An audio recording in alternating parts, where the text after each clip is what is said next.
It's week number 3, Feeding Farmers in the Field. We're in the milk parlor. Joining me is Mark Wuebker and Charlie. We're at Wuebker Brothers Dairy, just outside of the town of, what are we close to here? Mercer County, but I guess I didn't pay attention what the last town was we came through. St. Henry or Carthagena, but that's not a very big town. Oh, that's right, Carthagena, because the GPS was having fun pronouncing that. So tell us a little bit about the dairy and who all and how many are involved here. Well, Dad passed away.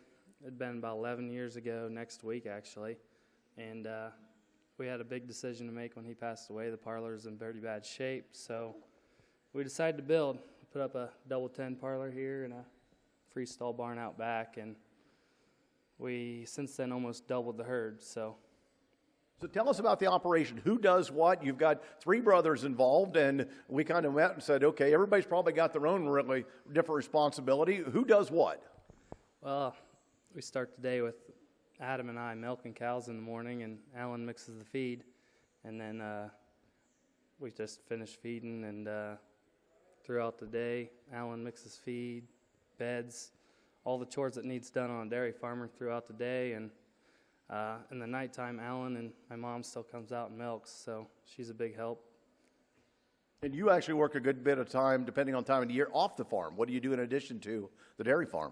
Well, we also have a farm drainage business, and we do some residential work, like installing septic systems and house drains, spoutings, gutters, stuff like that. So Adam and I usually do that, and Alan's around the farm just to keep up on the farm.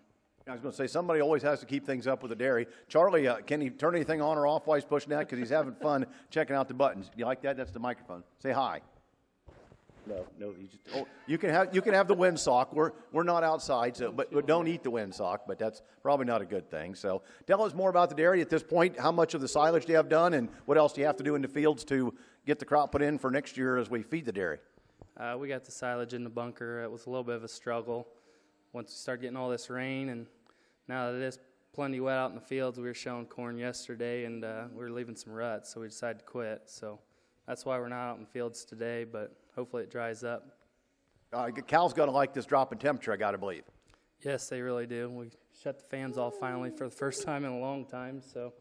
But as you look at the fields at this point, how long do you think it'll take to get wrapped up? Any hurry to get wrapped up? Yeah, we got a lot of drainage work lined up, so we're trying to get out of the fields, get done as fast as possible, and get started doing drainage work. So hopefully we can be done in a couple days harvesting. So. Well, congratulations on being week number 3 winner of Feeding Farmers in the Field, and we're looking forward to finding out more about the operation. And which one of your brothers is going to talk to me on the radio, because you guys kind of got this thing broken out? I guess Adam got the short straw for that.